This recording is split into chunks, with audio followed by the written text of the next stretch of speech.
Se flexibilizará a partir del 11 de mayo, sin embargo, aquellas regiones con un elevado riesgo de contagio continuarán con la cuarentena estricta. Será cada 7 días que el Ministerio de Salud hará una evaluación de la situación para definir qué tipo de cuarentena se va a implementar en las diferentes regiones.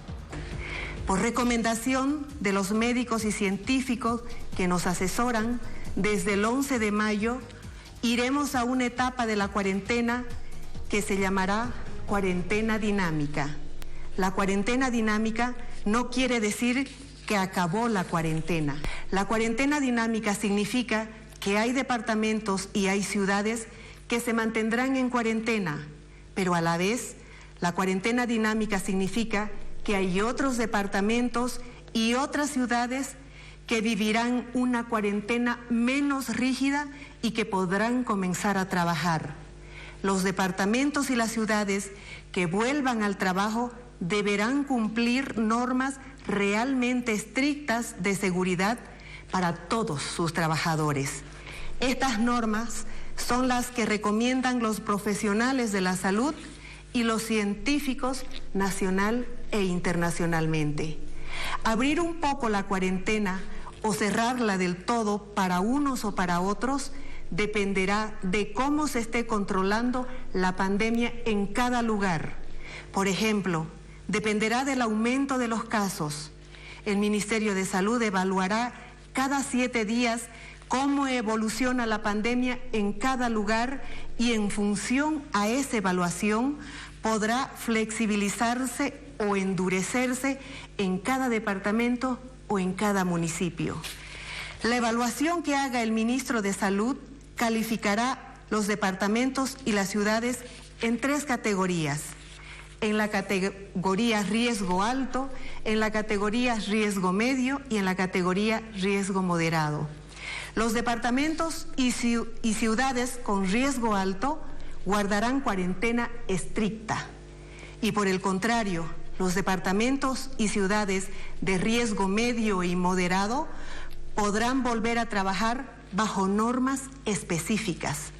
Para ello, los gobiernos departamentales y los gobiernos municipales deberán regular el funcionamiento de mercados y transporte público, según las normas y protocolos establecidos para evitar la propagación de la pandemia. Al mismo tiempo, el decreto de esta nueva etapa de la cuarentena explica cómo será el trabajo en los siguientes sectores: en industrial, manufactura, construcción, agropecuaria y minería. De igual manera, el decreto detalla que se permite el servicio de comida para entrega a domicilio, de acuerdo a unas normas específicas y de 9 a la mañana a 10 de la noche.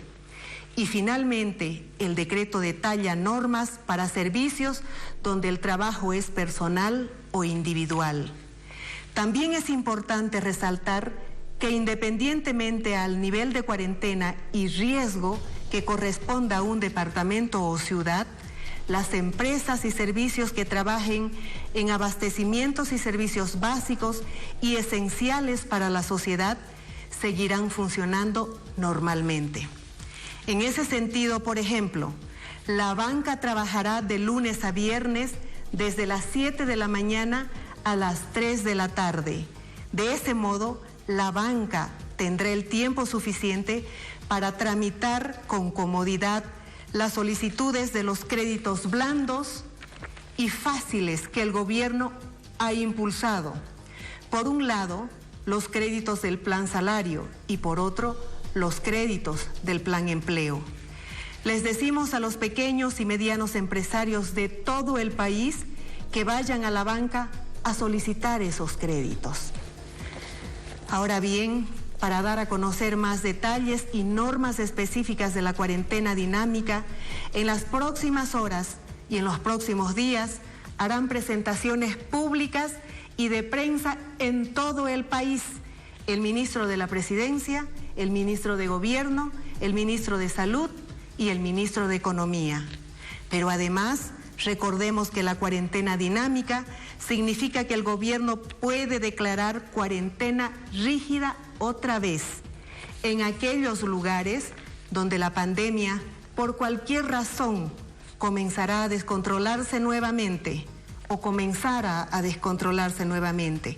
Es decir, en aquellos lugares donde el riesgo comience a subir.